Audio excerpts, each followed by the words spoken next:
सुबह से जाल डाले बैठा हूँ, अब तक एक भी मछली हाथ नहीं लगी। लगता है आज खाली हाथ ही लौटना पड़ेगा।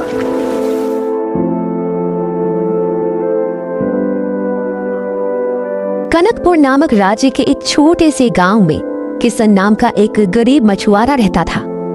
किशन की एक बेटी भी थी, जो थी तो अंधी पर दिखने में बहुत सुंदर थी। क्या बात है किशन, इतने परेशान क्यों हो?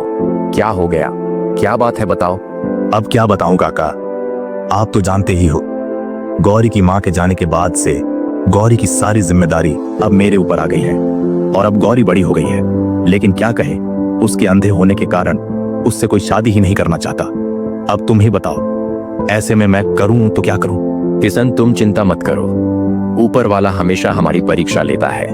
ऐसे में हमें हिम्मत से काम लेना चाहिए, हार नहीं मानना चाहिए है। हाँ, शायद तुम ठीक कहते हो काका, मुझे सब कुछ ऊपर वाले पर ही छोड़ देना चाहिए। अब जो किस्मत में होगा उसे कौन बदल सकता है। इतना कहकर किशन नदी किनारे मछलियां पकड़ने चला जाता है।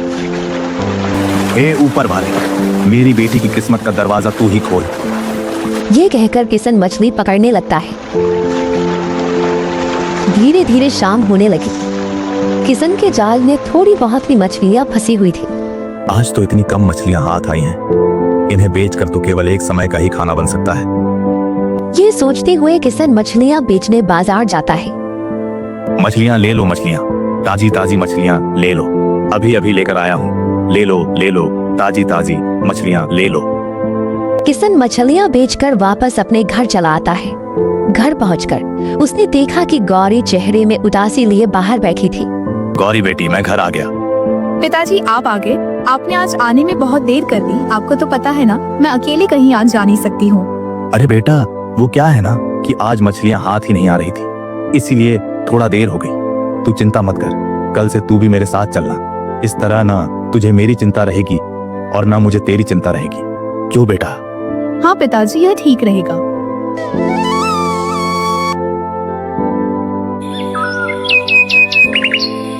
गौरी बेटा, जल्दी कर वरना दिन चढ़ जाएगा और फिर हमें देर हो जाएगी। ठीक है पिताजी, चलिए। किशन गौरी को लेकर मछलियां पकड़ने निकल पड़ता है। नदी किनारे पहुंचकर किशन गौरी से कहता है, बेटी हम पहुंच गए, अब तू नाव में आराम से बैठ जा, फिर हम मछलियां पकड़ने चलते हैं। पिताजी मैं गिरूंगी तो नहीं ना? अरे नहीं नहीं बेटी, बस तू आराम से बैठ। गौरी आंखों से देख तो नहीं सकती थी, इसलिए वो चुपचाप नाव पर बैठ जाती है। फिर किशन नाव लेकर मछलियां पकड़ने निकल जाता है, लेकिन आज उसके हाथ एक भी मछली नहीं लगती है।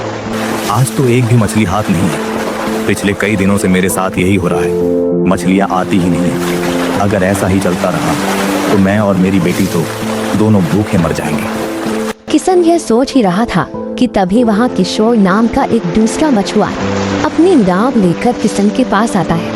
अरे किशन भाई, आज किसके साथ लेकर आए हो? ये कन्या कौन है? ये मेरी बेटी है गौरी।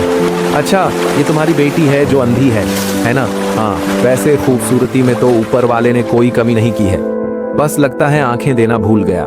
किशोर भाई, यह तुम कैसी बातें कर रहे हो? देखो, ऐसा है कि मेरी बेटी चाहे जैसी भी हो, मेरे लिए सबसे सुंदर और सबसे अच्छी है, समझे? अच्छा ठीक है भाई, मैं समझ गया, इसमें गुस्सा करने वाली कौन सी बात है। मैं तो बस मजाक कर रहा था, अगर तुम्हें बुरा लगा हो तो मैं यहाँ से चला जाता हूँ। किशोर और किशन की बातों से गौरी मन ही मन उदास हो जाती है। तभी किशन उससे कहता है, बेटी गौरी, क्या हो गया, तुम चुप क्यों हो गई? देखो बेटा, इन जैसों की बातों पर ध्यान बिल्कुल मत दो। अरे इनका तो काम ही होता है दूसरों की बातें सुनना, दूसरों की बातों पर हंसना, मजाक बनाना। इनकी बातों पर ध्यान मत दो, है ना बेटा? पिताजी मैं ठीक हूँ, मुझे फर्क नहीं पड़ता दुनिया क्या कहती है। आप मुझसे प्यार करते हैं, मेरे लिए यही बहुत है। हाँ, शाबाश मेरी बेटी, तेरी यह सोच मुझे बहुत अच्छी लगी। बेटी, मैं नाव किनारे पर ले चलता हूँ, फिर मैं तेरे लिए जंगल से फल तोड़ कर लाता हूँ, फिर दोनों बाप बेटी मिलकर खाएंगे। किशन इतना कहकर नाव किनारे पर लगाकर जंगल की तरफ चला जाता है। काफी देर हो जाती है, पर किशन अभी तक वापस नहीं लौटा। पिताजी, लगता है पिताजी अब तक नहीं आए। पर पिताजी को इतनी देर क्यों लग रही है? गौरी यह सब सोच ही रही थी कि तभी वहाँ से एक राजकुमार गुजरते हैं। गौरी को अकेला देखकर वह रुक जाते हैं और पूछते हैं, सुनो सुंदरी, तुम कौन हो? और यहाँ जंगल में अकेले क्यों बैठी हो? आप कौन है? मैं राजकुमार वीर हूँ, इस राज्य के राजा आदित्य वर्मा का बेटा। मैं शिकार करने जंगल जा रहा था, तुम्हें यूं अकेले बैठा देखा तो रुक गया। कौन हो तुम? गौरी अब राजकुमार को सारी बात बताती है। इसलिए मैं यहाँ पर बैठी हूँ। मुझे तो यकीन नहीं हो रहा है कि तुम्हें कुछ दिखाई नहीं देता। तुम्हारी सादगी, भोलापन और तुम्हारी सुंदरता ने तो तुम्हारी इस एक कमी को नजरअंदाज करने पर मजबूर कर दिया है। अभी राजकुमार और गौरी आपस में बातें कर ही रहे थे कि उसी समय एक शेर वहाँ आ जाता है और राजकुमार पर हमला कर देता है। राजकुमार, राजकुमार, क्या हुआ? आप ठीक तो है ना? अरे एक शेर मेरे ऊपर चढ़ गया है, मेरी मदद करो, मेरी सहायता करो। मैं क्या करूँ? मैं कैसे मदद करूँ? इतने में वहाँ किशन आ जाता है और यह सब देखकर हैरान हो जाता है। किशन राजकुमार का धनुष और तीर उठाकर तीर को शेर के सर पर मार देता है और शेर मर जाता है। आपने मेरी जान बचाई, आपका बहुत बहुत धन्यवाद। इसमें धन्यवाद कैसा? एक दूसरे को मुसीबत से बचाना यही तो हम सबका कर्तव्य है। जी, आपने बिल्कुल सही कहा। वैसे आप हैं कौन? किशन राजकुमार को सारी बात बताता है। अच्छा, तो आप गौरी के पिता हैं। आपसे मिलकर बहुत खुशी हुई। आपको कभी भी कोई भी परेशानी हो तो हमें जरूर याद कीजिएगा। आपकी मदद करने में हमें खुशी हो। ठीक है, चलिए अब हमें आज्ञा दीजिए, हम जाते हैं। इतना कहकर राजकुमार वहाँ से चले जाते हैं। फिर कुछ दिन गुजर जाते हैं और राजकुमार को अपनी भावनाओं का एहसास होता है। ये मुझे क्या हो रहा है? मैं गौरी को भूल क्यों नहीं पा रहा हूँ? उसकी खूबसूरती, भोलापन, ये सब देखकर तो जैसे मैं उस पर मोहित हो गया हूँ। राजकुमार, यह राजकुमार आखिरकार किस सोच में गुम है? लगता है कोई खास बात है। लगता है अब इस बारे में महाराज से ही बात करनी होगी। नहीं नहीं, कोई खास बात नहीं है। मैं तो बस ऐसे ही कुछ सोच रहा था। आप पिताजी को मत बुलाइए। क्या हुआ मंत्री जी? क्या आप लोग किसी गंभीर विषय पर बात कर रहे हैं? महाराज, राजकुमार अब बड़े हो गए हैं। अब आपको इनकी शादी करा देनी चाहिए। अच्छा, तो क्या हमारे बेटे को कोई लड़की पसंद है? क्यों बेटा? राजकुमार महाराज को सारी बात बताते हैं। तो इस तरह से मेरी मुलाकात हुई गौरी से और उसके पिता ने मेरी जान बचाई। फिर तो हमें गौरी के पिता का शुक्रिया अदा करना चाहिए और साथ ही उनसे मिलकर गौरी और तुम्हारे विवाह की बात भी कर लूंगा। क्या सच में पिताजी? आप वाकई में बहुत अच्छे हैं। मैं गौरी और उसके पिता को ढूंढने जा रहा हूँ और हाँ, मैं दोनों को साथ में लेकर लौटूंगा। ठीक है पिताजी, मैं जाता हूँ। इधर किशन फिर से गौरी की आंखों के लिए परेशान होता है। चल बेटी, मैं आज तुझे चमत्कारी बाबा के पास लेकर चलता हूँ। वह तेरी आंखों को जरूर ठीक कर देंगे। पिताजी, आप पहले भी मुझे कितने बाबाओं के पास ले जा चुके हैं, पर मेरी आंखें कोई भी ठीक नहीं कर पाया। बेटी क्या पता, हो सकता है कि यह बाबा तेरी आंख ठीक कर दे। देख, हमें कोशिश किए बिना हार नहीं माननी चाहिए। चलना, चलकर देखते हैं क्या होगा। ठीक है पिताजी, हम यह कोशिश करके देख लेते हैं। चलिए चलते हैं। किशन और गौरी अब चमत्कारी बाबा के पास जाने के लिए निकल पड़ते हैं। चलते चलते वह घने जंगलों के बीच पहुंच जाते हैं। पिताजी, मैं चलते चलते बहुत थक गई हूँ। कोई बात नहीं बेटी, हम थोड़ी देर यहीं बैठकर आराम कर लेते हैं, फिर चलेंगे, ठीक है ना? गौरी और किशन एक पेड़ के नीचे बैठकर आराम ही कर रहे थे कि तभी वहाँ पर एक राक्षस आ जाता है। अरे वाह इंसान, वो भी दो। इनकी बलि देकर मैं अपने दानव देवता को खुश कर दूंगा। राक्षस अपने जादू से उन दोनों के चारों ओर आग का घेरा बना देता है। यह महक कैसी है? पिताजी उठिए, देखिए जलने की महक आ रही है। बेटी, हमारे चारों तरफ तो आग लगी है, पर आग यहाँ लगी कैसे? यह आग मैंने लगाई है। तुम दोनों की बलि देकर मैं अपने दानव देवता को खुश करूंगा। राक्षस यह कहकर वहाँ से चला जाता है। बेटी तू डर मत, मैं कुछ करता हूँ। किशन को कुछ समझ नहीं आता। जैसे तैसे वो छलांग लगाकर आग के घेरे से बाहर निकल आता है। पिताजी मुझे बचाइए। बेटी तू चिंता मत कर, मैं अब भी कहीं से पानी लेकर आता हूँ। किशन को एक कुआं नजर आता है। वो जल्दी से उस कुएं से पानी निकालता है और आग पर डालने लगता है।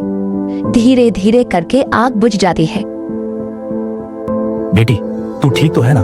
तुझे कुछ हुआ तो नहीं ना? ये सब मेरी ही गलती है ना। मैं तुझे चमत्कारी बाबा के पास ले जाने की जिद करता और ना ही ये सब कुछ होता। मुझे माफ कर दे बेटी, मुझे माफ कर दे। पिताजी, आप माफी मत मांगिए। ऊपर वाले ने जो लिखा है वो होकर ही रहेगा। मैंने सब कुछ ईश्वर पर छोड़ रखा है। आप भी सब कुछ उन्हीं पर छोड़ दीजिए। मुझे पूरा भरोसा है कि वो एक दिन सब कुछ ठीक कर देंगी। चलिए अब घर वापस चलते हैं। गौरी और किशन अब वापस घर जाने लगते हैं। तभी कुएं से एक आवाज आती है। रुक जाओ, मुझे बचा लो, मुझे ऐसे छोड़कर मत जाओ, मेरी मदद करो। अरे ये आवाज कहाँ से आ रही है? लगता है कि आवाज इस कुएं से आ रही है। किशन कुएं के पास जाकर देखता है तो उसे कुछ नजर नहीं आता है। अरे कौन है यहाँ जो हमें आवाज दे रहा है? रस्सी ऊपर खींचो, रस्सी ऊपर खींचो। किशन तुरंत रस्सी ऊपर खींचता है। अरे इस बाल्टी में तो एक सुनहरा रंग का सेब है, पर यह कुएं में आया कहाँ से?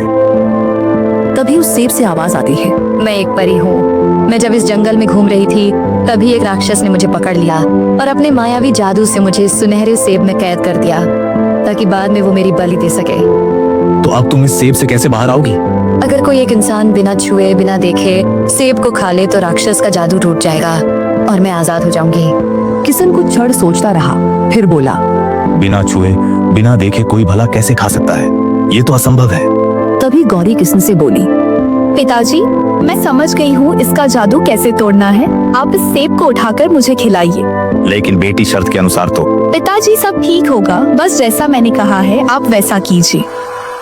फिर किशन उस सेब को उठाता है और गौरी को खिला देता है। जैसे ही गौरी सेब खाती है परी आजाद हो जाती है। तुम्हारा बहुत बहुत धन्यवाद भले इंसान, तुमने मुझे मायावी जादू से आजाद कर दिया। लेकिन बेटी ये कैसे हो गया? इसका जादू कैसे टूट गया? पिताजी, आपने सेब मुझे अपने हाथ से खिलाया और मैंने बिना छुए सेब को खाया। क्योंकि मैं देख नहीं सकती हूँ इसलिए मैंने बिना सेब को देखे खाया है। इस तरह से मैंने बिना छुए बिना देखे सेब को खाया और जादू टूट गया।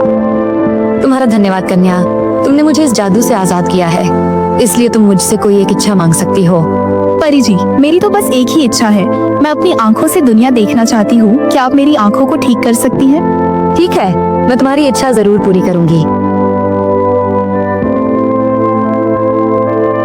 पिताजी, मुझे सब कुछ दिखाई दे रहा है। पिताजी देखिए ना, मेरी आंखें एकदम ठीक हो गई।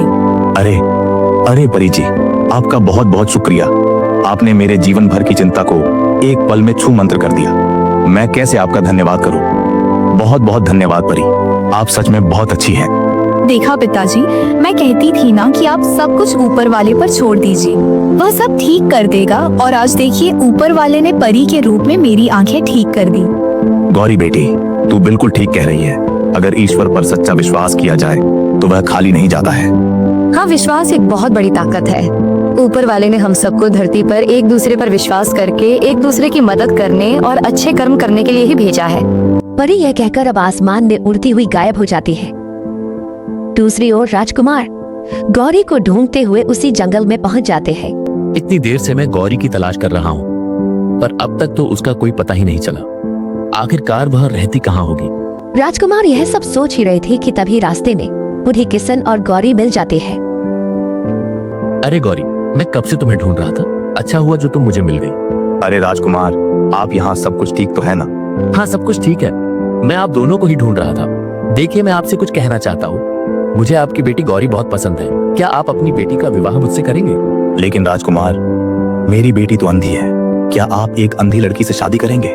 देखिए गौरी की इस एक कमी से मुझे कोई फर्क नहीं पड़ता। इंसान के मन की दृष्टि ही सब कुछ होती है। अपने पिता की बात सुनकर गौरी चुपके से उससे कहती है, पिताजी, आप राजकुमार से झूठ क्यों बोल रहे हैं? उन्हें क्यों नहीं बता रहे कि अब मेरी आंखों की रोशनी ठीक हो गई है? अरे बेटी, मैं तो राजकुमार की परीक्षा ले रहा था। ये आप दोनों क्या बातें कर रहे हैं? उससे पहले मैं आपको कुछ बताना चाहता हूँ। किशन राजकुमार को सारी बात बताता है।